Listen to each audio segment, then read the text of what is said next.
அஸ்ஸலாமு அலைக்கும் வரஹ்மத்துல்லாஹி வபரகாத்துஹு. வகுப்பு 5 அல்ஹம்துலில்லாஹி ரப்பில் ஆலமீன்.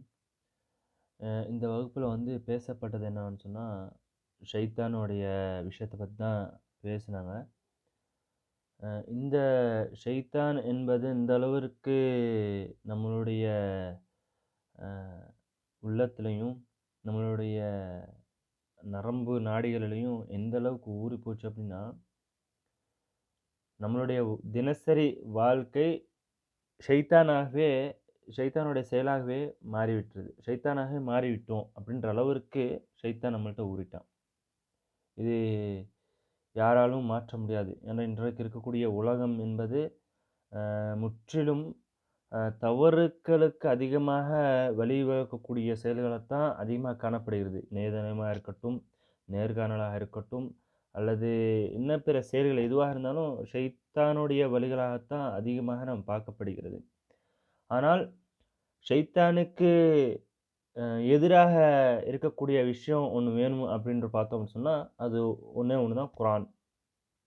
என்னன்னா, ஒரு பிளஸ் இருக்கு அப்படின்னா, ஒரு மைனஸ் இருந்தாகணும். ஒரு மைனஸ் இருக்கு அப்படின்னா, ஒரு பிளஸ் இருந்தாகணும். அப்ப இந்த இடத்துல வந்து ஷைத்தான் மைனஸா இருக்கக்கூடியது அப்படின்னா, கண்டிப்பா ஒரு பிளஸ் இருந்தே ஆகணும். ஏன்னா, ஒரு கதவு இருக்கு அப்படின்னா, அதுக்கு ஒரு சாவி கண்டிப்பா இருக்கும். அது எந்த ஒரு அ விஷயமா இருந்தாலும், அதுக்கு நேரு ஒரு விஷயம் ஒண்ணு இருக்கும். அப்படின்னு இருக்கும்போது அல்லாஹ்ட்ட வந்து ஷைத்தான் வந்து வாக்குறுதி குடுத்துட்டு வந்திருக்கான். நான் உன்னுடைய அடியார்கள வழிகெடுப்பேன். மறுமை நாள் வரைக்கும் எனக்கு அவகாசம் குடுக்க வேண்டும். உலகம் அழியும் நாள் வரைக்கும் அவனுக்கு அவகாசம் குடுக்கப்பட்டிருக்கு. அதேபோல அல்லாஹ் சொல்கிறான், நான் என்னுடைய அடியார்களை பாதுகாப்பேன்.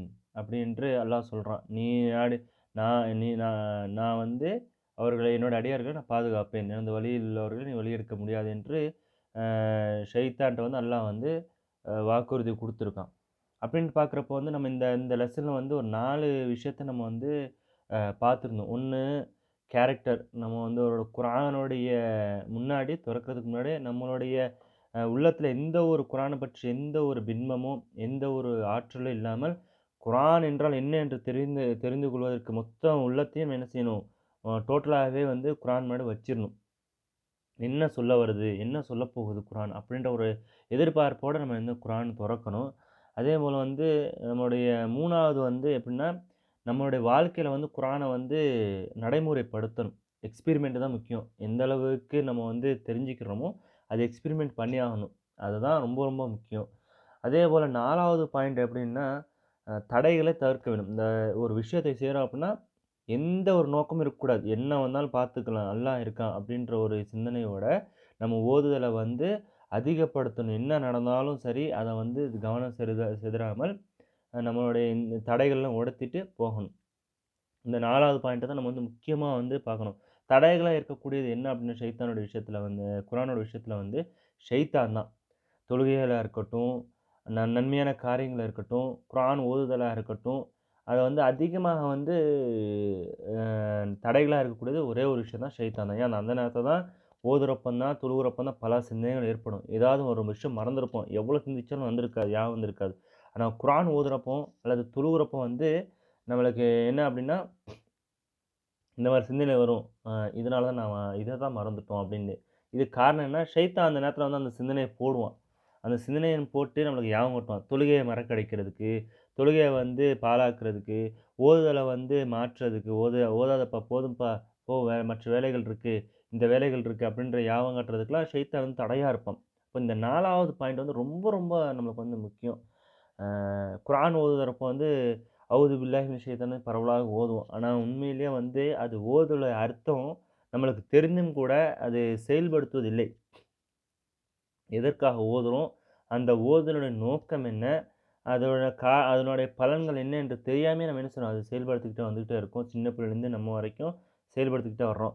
அல்லாஹ் 16வது சூரால 98ல சொல்றான், "நீர் குர்ஆனை ஓதினால் விரட்டப்பட்ட ஷைத்தானை விட்டும் அல்லாஹ்விடம் பாதுகாப்பு தேடுவீராக." என்ன சொல்ல வருது அப்டின்னா, எனக்கு புரிந்தது வந்து அல்லாஹ் வந்து இந்த வசனத்தில அதிகமா சொல்லக்கூடாது. நீங்க குர்ஆன ஓதுதல் ஆரம்பிக்கும்போது, விரட்டப்பட்ட ஷைத்தானிடம் பாதுகாவல் தேடுவது. அப்ப அவுது பில்லாஹி மினஷ் ஷைத்தானிர் ரஜீம் என்றால், அல்லாஹ்விடத்தில் என்ன செய்றது? பாதுகாப்பு தேடுவது ஷைத்தானிடமிருந்து.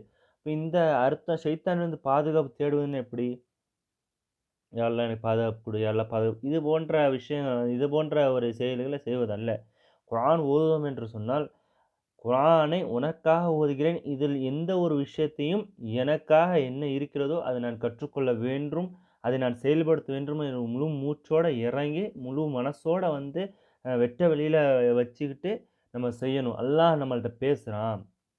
இப்போ உங்கள்ட்ட ஒரு பர்சன் உதாரணமா ஒரு மனுஷன் வந்து பேசுறாரு. அல்லது ஒரு நம்மளோட இருக்கக்கூடிய ஏரியால வந்து ஒரு எம்எல்ஏ வந்து பேசுறாங்க அப்படின்னா, எந்த அளவுக்கு கவனிப்போம். என்ன பேசுறாங்க பார்ப்போம். என்ன சொல்ல வர்றாங்க பார்ப்போம். ஏன் உதாரணமா உஸ்தாதே எடுத்துக்கலாம். உஸ்தாத் வந்து நேர்காணல்ல வந்து நம்மளுக்கு வகுப்பு நடத்துறாங்க.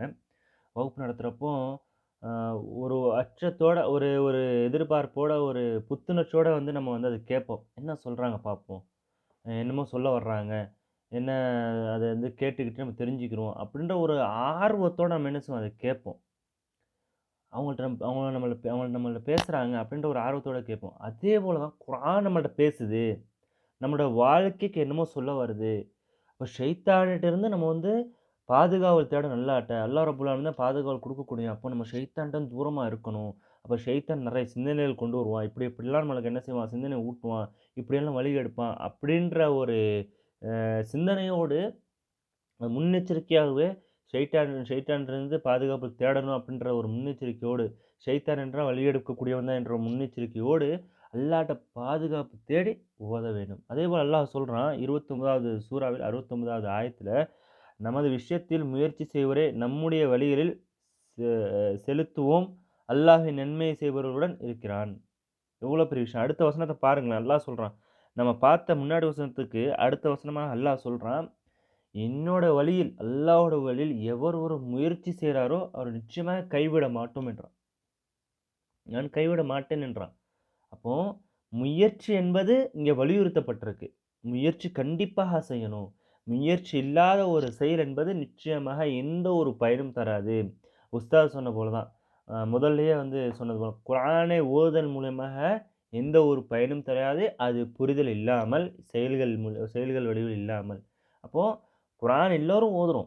ரமலான் மாதம் வந்துவிட்டால் எல்லாரும் ஓதுறோம். மற்ற மாதங்கள் கூட சில பேர் வந்து ஓதுறாங்க நன்மையின் காரணமாக. ஆனால் எதற்காக ஓதுகிறோம்? எந்த ஒரு பயனிற்காக அந்த குர்ஆனை அருளப்பட்டது? அந்த குர்ஆன் என்ன சொல்லப்படுகிறது? அந்த குர்ஆன் மூலம் நம் நன்மைகள் என்ன பெறுகிறோம்? என்ற ஒரு விஷயத்தை தெரியாமல், நம்முடைய வாழ்க்கையில் பயன்படுத்தாமல் என்ன செய்ய முடியாது? நம்மளுடைய அந்த குர்ஆனுடைய சுவையை சுவைக்க முடியாது. அதனோட பயணிக்க முடியாது. அல்லாஹ் வந்து குர்ஆன்ல சொல்கிறான் தெள்ளத் தெளிவாக, எவர் ஒருவர் என்னோட வழியில் முயற்சி செய்யாத வரை அவர்களுக்கு என்ன செய்ய முடியாது? முயற்சி செய்தோருக்கு நான் என்ன செய்வேன்? அவர்களுக்கு முற்றிலுமாக என்ன செய்வேன்? பாதுகாப்பு அளிப்பேன். எப்படி நமது விஷயத்தில் முயற்சி செய்வோரை நம்முடைய வழியில் செலுத்துவோம். அல்லாஹ் நன்மை செய்பவர்களோடு இருக்கிறான். அப்போ நம்மளுடைய என்ன அவனுக்கு வந்து நம்ம நன்மை செய்றவன் இறந்தோம் அப்படின்னா, முன்னாடி ஒரு அடி வச்சோம் அப்படின்னா, அவனுக்கு 10 அடி வர்றான்.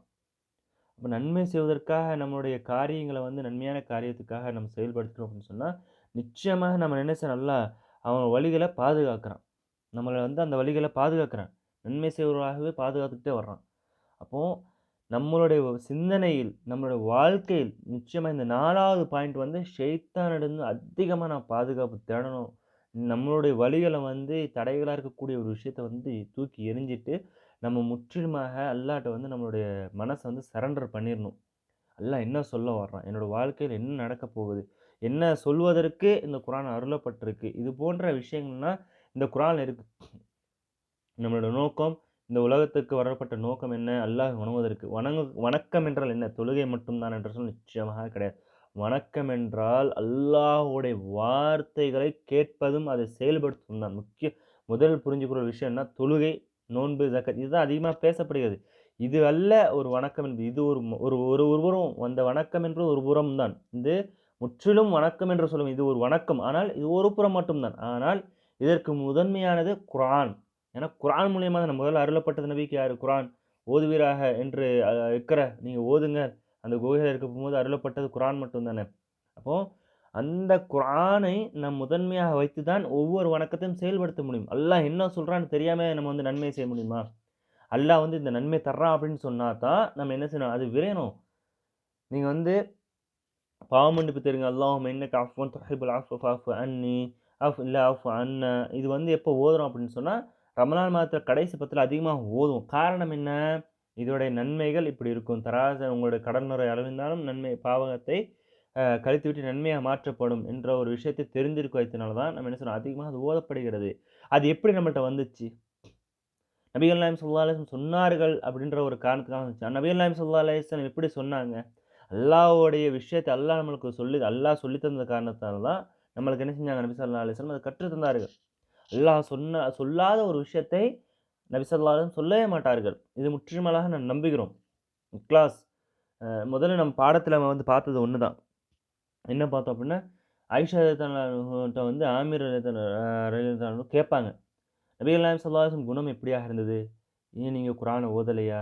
நபிகள் நாயகம் ஸல்லல்லாஹு அலைஹி வஸல்லம் குர்ஆன் எப்படி இருந்தது? அவர்கள் வாழ்க்கைய பார்க்கவில்லையா? அப்போ நபிகள் நாயகம் ஸல்லல்லாஹு அலைஹி வஸல்லம் அவர்கள் சொன்னார்கள் அப்படின்னு சொன்னாலே, குர்ஆன் வந்து விடுகிறது. முதன்மை குர்ஆன் வந்து விடுகிறது. அந்த குர்ஆனை நம்முடைய வாழ்க்கையில் பயன்படுத்த வேண்டும். அந்த குர்ஆனை நம்ம வாழ்க்கையில் அமல்படுத்த வேண்டும். அதை வந்து அ வடி செயல் மூலியமாக வடிவமைக்க வேண்டும் என்று சொன்னால், நிச்சயமாக எந்த ஒரு தடையும் இல்லாமல் ஷைத்தானுடைய பாதுகாப்பு, ஷைத்தானுடைய தவறு அந்த இப்படியெல்லாம் நம் வழிகெடுப்பான் என்று முன்னுதையாகவே கணித்து, இப்படியெல்லாம் வழிகெடுப்பான் என்று சிந்தனையில வைத்துக்கொண்டு, இதையெல்லாம் தூக்கி தகர்த்து எறிய வேண்டும் என்ற ஒரு சிந்தனையோடு அல்லாஹ்விட்ட பாதுகாப்பு தேடி, நம்ம என்ன செய்யணும்னு சொன்னால், இந்த குர்ஆனை ஓத வேண்டும். இதுதான் இந்த வகுப்போடைய ஒரு ஒரு பாடத்திட்டமா பார்க்குறேன். ஒரு சாராம்சமா பார்க்குறேன். இன்ஷா அல்லாஹ். அல்லாஹ் சுப்ஹானஹு வ தஆலா இனி வரக்கூடிய நாட்களில் இந்த குர்ஆன் ஓத போம்போது, அ என்னோட உள்ளத்தில் ஷைத்தானுடைய சிந்தனை இல்லாமல், எந்த ஒரு தடையும் இல்லாமல் இன்ஷா அல்லாஹ் அல்லாஹ் சுப்ஹானஹு வ தஆலா இந்த குர்ஆனை முற்றிலுமாக எனக்காக அருளப்பட்டது என்ற ஒரு சிந்தனையோடு நான் இன்ஷா அல்லாஹ் ஓத வேண்டும். அதுக்கு அருள் புரிவாயாக. வாஹிரு தஅவானா அல்ஹம்துலில்லாஹி ரப்பில் ஆலமீன். அஸ்ஸலாமு அலைக்கும் வரஹ்மத்துல்லாஹி